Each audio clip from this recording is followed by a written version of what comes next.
강의를 시작하겠습니다. 자, 그럼 본격적으로 한번 차트별로 한번 살펴보도록 하겠습니다.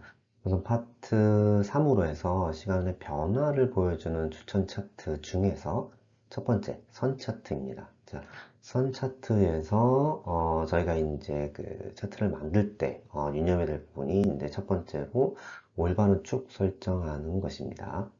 앞서도 간단하게 말씀드렸지만 원칙적으로는 기준점은 0부터 시작해야 됩니다. 자, 기준점이라는 것이 있는데요.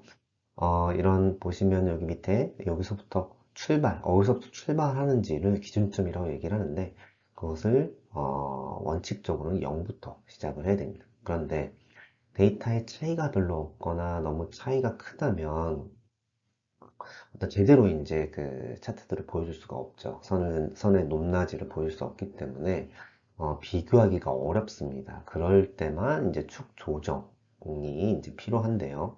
축 조정할 때는 얼마나 사실을 정확히 전달하느냐를 고민하면서 축 설정을 해야 됩니다. 자, 그리고 차트의 기준점과 어떤 높이, 끝, 이 사이에 선 차트 같은 경우에 이렇게 선이 배치되게 되는데요. 이 선의 높이 자체가 이렇게 빡빡하게 밑에부터 끝까지 이렇게 해서 빡빡하게 데이터 값들이 이제 정해져 있으면 답함을 주게 돼요. 그래서 전체 높이의 90% 이상 차지하는 선 같은 경우에는 답함을 주기 때문에 이런 것들은 만들지 말아야 하는 이제 사례가 되겠고요.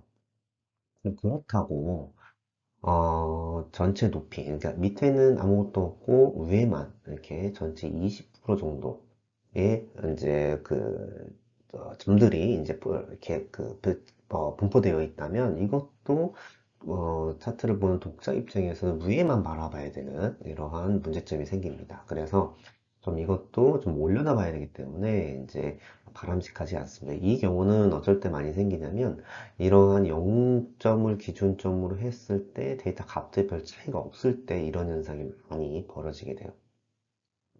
그래서 적정한 이제 어떤 차트 그 선의 위치는 하단에 한 20%에서 25% 정도는 이제 데이터가 잘 없거나 여백, 그 다음에 상단에 20%에서 25% 정도는 이제 어떤 공백 정도. 왜냐하면 요거에 이제 레이블을 표시하면 이제 위쪽에 표시가 됩니다. 위쪽에 표시되기 때문에 위에 공백을 조금 줘야 하고요. 그래서 어떤 하단에서 요 정도 위치에서 상단에 요 정도 밑에 위치. 그래서 요 정도 분포가 가장 적정한 이제 분포가 되고요.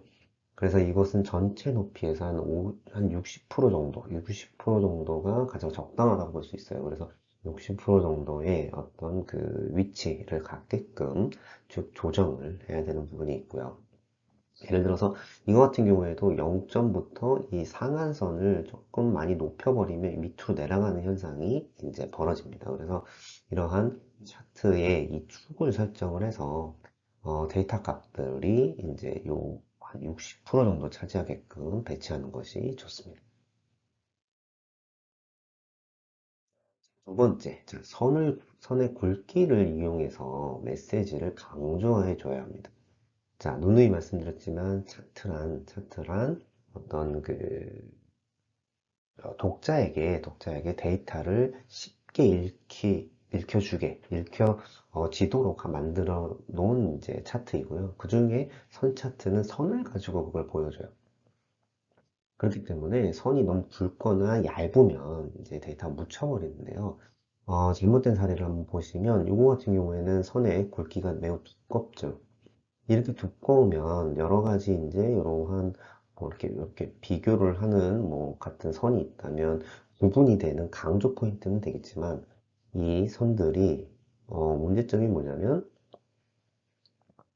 미세 이 안에 있는 미세점들을 잘 보여주지가 않아요. 그래서 미세 변화에 대해서 이 선 두께 때문에 굵기 때문에 이제 묻혀버리는 현상이 생깁니다. 그래서 원래 데이터는 이런 거거든요. 이렇게 조금씩 위아래 높낮이가 이제 있었는데 문제가 있는데 이렇게 두껍게 하다 보니까 이런 미세 변화를 파악할 수가 없죠. 그렇기 때문에 선의 굵기는 너무 두꺼워도 안 되고요. 또 너무 얇아도 안 돼요. 너무 얇아버리면 이런 기준선들 있죠. 기준선들하고 혼동스럽게 돼요. 혼동하게 돼서 어떤 그 부분이 정확하게 선인 건지, 어떤 부분이 기준선인지 잘 파악이 어렵습니다. 그래서 미세 변화를 파악하기 위해서는 이렇게 굵기를 적당한 수준으로 이제 만들어줘야 미세 변화까지 파악할 수가 있습니다. 굵기를 이용해서 이제 강조할 때 이제 이런 형태도 될 수가 있어요. 자, 이거 보시면 하나의 색상을 가지고 여러 가지의 어떤 그 선들을 이제 표시를 해둔 거예요. 표시를 해뒀는데, 자, 이 같은 경우에는 한 6개 정도의 선들이 있죠. 근데, 사실 독자 입장에서 이렇게 6가지 선보다는 독자의 관심 있는 선은 하나에서 2개 정도입니다. 그렇기 때문에 그 부분을 강조해서 보여줘야 독자는 쉽게 차트를 읽을 수가 있어요. 그래서 이런 형태가 되겠죠. 그래서 독자가 원하는 선이 강원도 지역이다라고 하면은 이렇게 강원도 지역만 선의 굵기를 두껍게 하는 거죠. 그래서 보면은 요 선을 개별 선들을 다 여러분들이 선의 굵기를 조정할 수가 있는데 이것들을 클릭하면 요 선에 오른쪽 클릭을 하거나 오른쪽에 옵션을 보면은 데이터 계열서식이라는 게 있어요. 그 중에 선 중에 어떤 두께, 선 두께를 이렇게 다른 선에 비해서 굵게 한다면 딱 이렇게 눈에 띄는 어떤 그 선을 강조시킬 수 있다라는 점 여러분들 활용할 수 있으실 겁니다. 자, 그리고 색상을 이용해서 강조할 수가 있어요. 자, 이거는 선의 유형 가지고 3가지 유형, 실선, 요거는 실선, 그다음에 점선, 쇄선인데 이걸 가지고 선을 구별을 지어줬어요. 구별을 지어줬는데 이 중에서 좀 강조하고 싶은 선이 있어요. 그 같은 경우에는 색상을 이용하는 거죠. 자, 이런 형태죠. 내가 강조하고 싶은 선이 요 선이다 라고 하면 요 선만 그 다른 선에 비해서 다른 색상을 이용해서 이렇게 배치를 해준다면 더 쉽게 눈에 띄게 독자들이 확인할 수가 있습니다. 자, 그리고 그렇다고 해서 선을 너무 많이 사용하면 너무 혼란스러워져요. 자, 대표적인 게 이제 이런 케이스인데요. 보면은 선이 6개 모두 다른 색상을 활용을 했어요. 그렇게 되다 보니까 어떤 부분이 강조고 어떤 부분이 강조하지 않고 라는 부분을 헷갈려 합니다. 그렇기 때문에 선은 이렇게 너무 많이 과도하게 사용하면 혼란스러움을 더 줄 뿐만 아니라 메시지를 정확하게 이해할 수가 없어요. 그래서 이 선에서 이제 색상을 쓴다면 한 차트에는 4개 이하 많아야 4개 정도의 색상을 사용하는 것이 좋습니다. 그렇게 되겠죠.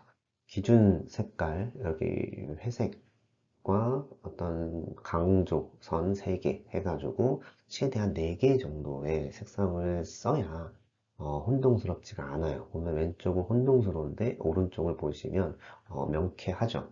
명확하게 이제 어떤 강조선이라든가 중요한 선을 확인할 수가 있을 겁니다. 그래서 색상을 사용할 때는 꼭 4개 이하로 사용하시길 권장드립니다. 다음으로는 선의 유형을 가지고 이제 디테일한 부분을 표시를 해줘야 돼요. 자, 차트는 이 안에서 선의 굵기, 유형, 색깔, 이미지 이걸 가지고 많은 정보를 담을 수가 있어요. 많은 정보를 담을 수가 있기 때문에 그거를 우리는 최대한 활용하는 것이 좋아요. 자, 보시면 이 차트는 뭐냐면 우리가 뭐 보고서를 쓸 때 많이 이제 쓰는 차트인데 자, 이거예요. 보면은 지금까지 시장이라든가 우리의 매출액들이 이만큼 성장해 왔어. 앞으로도 이만큼 성장할 수 있을 거라고 예상이 돼 라는 차트예요. 그러면 자, 이쪽은 뭐죠? 이쪽은 실측치죠. 실제 데이터예요. 이쪽은 가상 데이터입니다. 그러면 이 점들을 보시면 요 같은 매출액 데이터라고 하더라도 이쪽과 이쪽은 의미가 다르죠. 그 다음에 데이터의 신뢰성도 다릅니다. 자, 실제 데이터는 아무래도 100% 리얼 데이터이기 때문에 어떤 제대로 된 신뢰할 수가 있는데 이런 가상 데이터는 신뢰할 수가 없죠. 예를 들어서 말씀드리면 2020년도에 어떤 시장 전망이라든가 이런 걸 보면 2019년에서 2020년도에 예측한 게 앞으로 해외여행이라든가 어떤 세계를 돌아다니는 여행이 급하게 시장이 커질 거란 예측이 많았어요. 그런데 여러분은 알고 계시겠지만 코로나19로 인해서 급격하게 떨어졌죠. 자, 그거는 예측 데이터이기 때문에 그렇게 바뀌어질 수가 있어요. 그래서 독자는 이것을 이 부분과 이 부분을 같은 선상에서 보면 안 돼요. 그래서 어떤 오른쪽 예측 데이터는 어떤 그 신뢰성이 좀 떨어진다는 부분을 고려하고 이 데이터 그래프를 봐야 되겠죠. 그렇기 때문에 이런 선 유형을 통해 가지고 이렇게 많이 바꿔줍니다. 보시면 이쪽은 점선으로 바꿨고요. 이쪽은 실선이에요. 아무래도 실선은 어떤 그 리얼 데이터라는 느낌을 주고요. 점선은 조금 불안하니까 정성이 떨어지니까 좀 유의해서 보세요 라는 느낌을 줄 수 있죠. 그래서 요 개별로 해서 이 전체 선 중에 요 부분을 이제 클릭을 하면 오른쪽 클릭을 해서 데이터 계열서식에 보시면 이렇게 유형에서 이렇게 바꿔줄 수가 있습니다. 자, 선에서도 이 전체 선의 유형을 바꿀 수가 있고요. 이렇게 요 점을 클릭하면 요 선, 요 점을 클릭하면 요 선, 요 점을 클릭하면 요 선, 요 점을 클릭하면 요 선, 요 점을 클릭하면 요 선의 어떤 선들을, 유형들을 바꿔줄 수가 있어요. 그래서 이렇게 바꿔줌으로써 어떤 이쪽 데이터 대비 이쪽 데이터는 정확성이 떨어지니까 유의해서 보세요 라는 메시지를 추가적으로 넣을 수가 있습니다. 이런 형태로 만들어줘야 어떤 그 제대로 된 사실을 독자가 받아들일 수가 있겠죠. 자, 그리고 보시면 이것처럼 이런 경우가 많아요. 처음부터 특히 이제 차트를 처음 만드는 이제 직장인들이 잘 혼동스러워하는 부분이 뭐냐면 이렇게 종류가 많다고 해서 이렇게 색깔을 다양하게 그 다음에 이제 뭐 표식 이런 것들을 이제 구분을 줘줘요. 근데 이제 복잡하죠. 알록달록한 색상이기 때문에 피로감을 줘요. 앞서 얘기한 것처럼 색상은 4가지 정도가 좋다고 말씀을 드렸어요. 그런데 이렇게 중요한 게 6개가 있다면 6개를 색깔을 달려주면 이렇게 좀 보기가 안 좋아요. 이럴 때 쓰는 게 이제 선의 유형이에요. 차트는 가장 좋은 방법은 한 가지 색상을 가지고 구분을 줘주는 겁니다. 그래서 한 가지 색상을 써서 이렇게 선의 유형을 달리해주면 충분히 구별이 가능해요. 보통 과거에는 이렇게 그 컬러라든가 이런 출력할 수 있는 어떤 그 시설들이 많이 없어서 회색을 많이 이제 했지만 지금은 깔끔하게 보이기 위해서 이렇게 단색으로 많이 활용을 합니다. 그래서 괜찮은 그래프 차트를 보시면 여러분 단색으로 된 걸 많이 보셨을 거예요. 그래서 이렇게 화려한 색상보다는 선의 유형을 가지고 어떤 하나의 색상으로 이렇게 안정감을 줄 수 있는 차트를 만드셔야 어떤 깔끔한 차트라는 인식을 줄 수 있습니다. 자, 또, 이번에는 이것도 이제 6가지의 선이에요. 그런데 앞서 말씀드린 대로, 어, 독자가 원하는 선은 이 중에 다가 아니라 하나에서 2개, 뭐 많으면 3개 정도죠. 그래서 독자의 관심이 있는 데이터만 뽑아내서 보여줘야 합니다. 자, 너무 많아요, 이 선은. 그렇기 때문에 잘 구별이 되지 않죠. 자, 독자가 원하는 선 4개 이하 정도로만 해서 이렇게 뽑아주게 된다면 이렇게 복잡하지 않고요. 눈에 띄는 형태를 만들 수가 있습니다. 또 하나, 이 X축의 항목도 너무 많아요. 자, 이것도 보시면은 2015년도부터 2027년도까지 해서 한 20개, 20몇 개 정도, 4개 정도의 항목들이 있는데요. 사실 이것도 관심이 있겠지만, 전체적인 추세에 대한 관심도 있겠지만, 때에 따라서는 이렇게 처음, 중간, 끝. 아니, 예를 들어서 이런 형태의 어떤 관심 있는 항목들이 있습니다. 그래서 너무 많다면 요약해서 보여주는 것도 바람직합니다. 이런 형태죠. 그래서 예를 들어서 3단계. 자, 과거, 현재, 미래. 그래서 5년 전, 뭐 당해, 5년 후 이렇게 보여주는 방법도 있고요. 더 명확해지죠. 그 다음에 아예 2단계로 해서 과거, 5년 전, 5년 후 이렇게 보여주기도 합니다. 지금 같은 경우에는 코로나 이전과 코로나 이후 이런 형태를 보여줄 수도 있죠. 그래서 항목 수가 많다고 해서 반드시 좋은 것만은 아니고요. 이런 형태로 비교를 해줘야 돼요. 자, 위에 차트와 밑에 차트는 어떤 그 메시지의 관점이 좀 다른데요. 위에는 이 전체적인 연도의 추세가 중심이라면 이거는 어떤 그 해당 연도, 해당 구간에 대한 비교의 관점이 강하다라고 보시면 될 것 같습니다.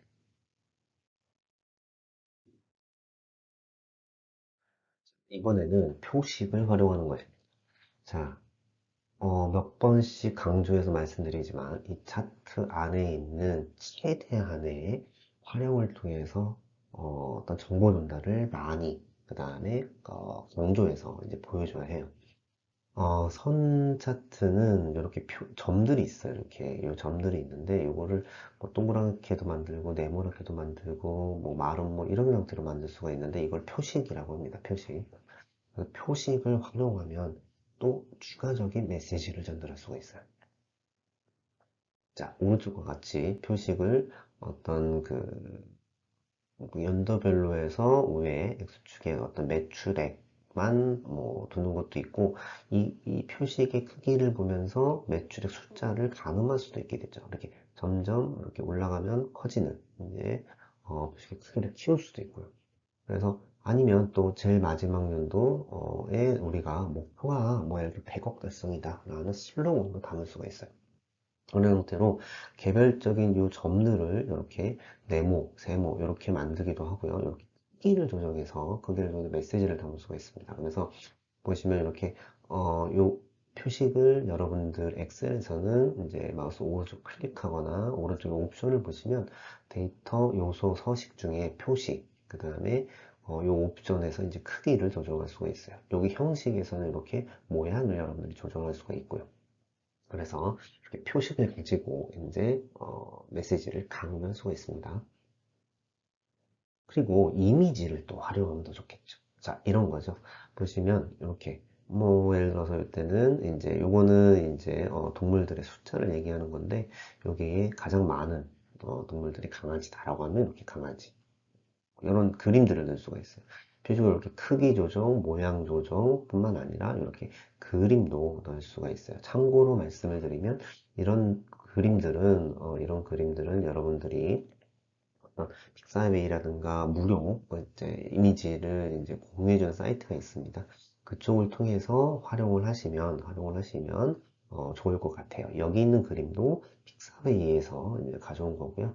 그래서 이렇게 어떤 단순한 이렇게 점들 이런 것보다는 어떤 크기를 이렇게 시각적인 부분으로 보여주거나 아니면 여기에 대한 의미 있는 어떤 그림들을 이렇게 배치를 한다면 더 좋은 차트를 만들 수가 있습니다.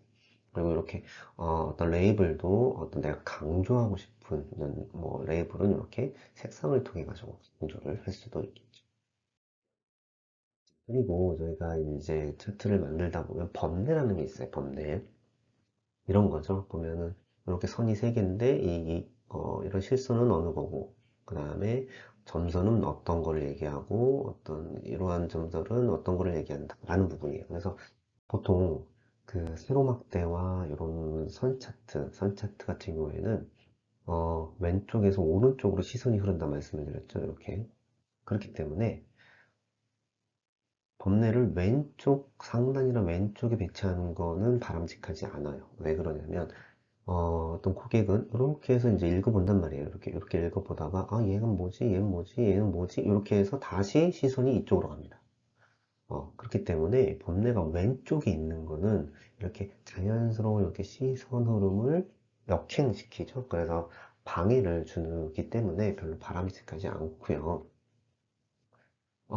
이 배치는 오른쪽이 좋습니다. 사실 오른쪽이 좋고 이렇게 선 차트의 경우, 선 차트, 세로 차트의 시간의 흐름을 나타내는 경우는 이렇게 오른쪽에 배치하는 게 이렇게 배치하면 쭉 이렇게 쭉 읽어가다가 자연스럽게 이게 눈에 들어오죠. 그래서 오른쪽에 배치하는 게 좋고요.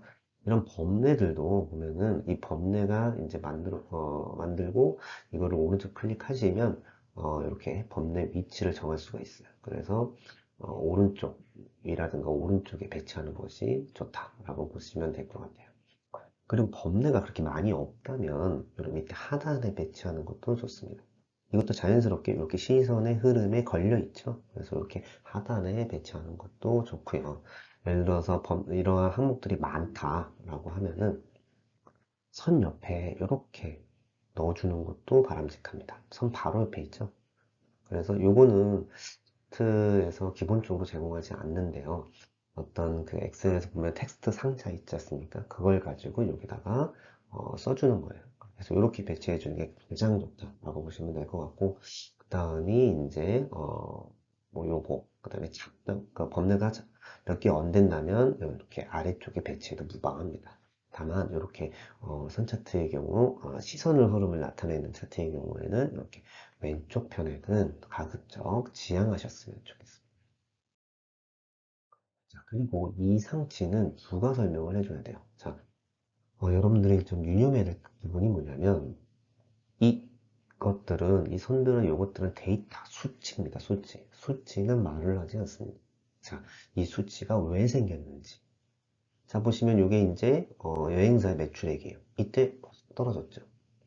자, 우리는 알고 있어요. 이때 코로나19로 인해서 매출이 떨어졌다는 거예요. 근데 이 차트만 봤을 때는 그걸 알 수가 없어요. 왜냐면 이건 수치만 얘기하는 거니까. 그런 외부, 내부 환경에 대한 이런 이유, 원인들을 설명해 주셔야 돼요. 그것들을 모두 다 할 필요는 없고요. 이렇게 이상치들, 여기 올라갔거나 떨어졌거나 확 올라갔거나 이런 이상치들에 대해서는 설명을 해 주셔야 합니다. 자, 분명히 강조하지만 차트에 선, 점 이거는 말을 하지 않고요. 원인들은 추가적인 부분으로 우리가 메시지로 담아줘야 돼요. 왜 그러냐면 이걸 독자가 봤을 때 왜 떨어졌지? 라는 고민을 계속 하다 보면 제대로 이 차트를 읽을 수가 없습니다. 그래서 이런 형태로 우리가 의미를 달아줘야 합니다. 그래서 보로는 팬데믹으로 인해서 여기가 급하게 떨어졌다라든가 이때 올라간 이유가 항공 운임료가 하락해서 올라갔다라든가 이렇게 부가적인 의미, 이상현상은 이렇게 부가적 의미를 달아주어야만 저는 제대로 우리의 차트를 읽어줄 수 있습니다. 그렇다고 해서 이렇게 의미들을 메시지를 너무 많이 담아요. 그러니까 장황한 설명을 이렇게 담으면 이 선들이 묻히죠. 그렇기 때문에 그렇게 너무 장황 설명은 차트 읽는데 방해가 돼요, 오히려. 그렇기 때문에 이런 형태로 깔끔하게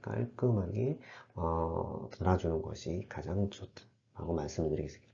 이것도 마찬가지로 추가적으로 이런 거는 도형에서 선, 그 다음에 이거는 텍스트 박스로 해가지고 여러분들이 만들어서 이제 기입을 해주셔야 합니다. 그리고 구간을 강조하는 경우가 있어요. 자, 내가 이렇게 선 중에서 이 특정 구간만 강조하고 싶어요. 그럴 경우에는 이런 형태에서 이렇게 구간을 영역으로 강조할 수도 있습니다. 자, 영역을 강조할 때 기본적으로 이렇게 같은 색, 흑백으로 강조할 수도 있고 패턴으로 강조할 수도 있고요. 이런 형태로 강조하고 있는 이런 점들은 다른 색, 그 다음에 강조하지 않는 부분은 또 다른 색, 영역 표시 이렇게 할 수도 있어요. 근데 이거는 기본적인 차트 모양은 아니고요. 선에서 이렇게 콤보 차트, 혼합 차트를 이용해야 됩니다. 혼합 차트를 이용해서 여기에 된 영역 차트는 오른쪽에 보조축을 이용하고 이쪽은 또 왼쪽에 메인축을 이용하는 겁니다. 그렇게 해서 또 영역 차트와 선 차트를 같이 이용해서 이런 형태로 만들어줄 수가 있어요. 또 뿐만 아니라 어떤 일정 수준, 여기 일정 수준 이상의 부분도 이렇게 처리할 수가 있겠죠. 이렇게 처리하는 방법도 마찬가지입니다. 이렇게 혼합 차트를 이용해서 만드는 거고, 궁극적인 목적은 선 차트를 꾸며주기 위해서 만드는 거예요. 이렇게 하면 독자는 이쪽보다는 좀 더 시각적인 부분을 통해서 메시지 전달이 와닿는 것을 여러분들 확인할 수 있을 겁니다. 왜 이런 것까지? 라고 여러분들이 생각하지 마시고요. 그냥 독자가 이 차트를 보고 이해력을 최대한 끌어올릴 수 있는, 전달력을 높일 수 있는 방법을 여러분들은 고안을 하셔야 해요. 그래서 차트를 이런 형태로도 구간 강조를 통해서 강조할 수 있다라는 부분 이해하셨으면 좋겠습니다. 자, 고생하셨습니다. 다음 시간에 뵙겠습니다.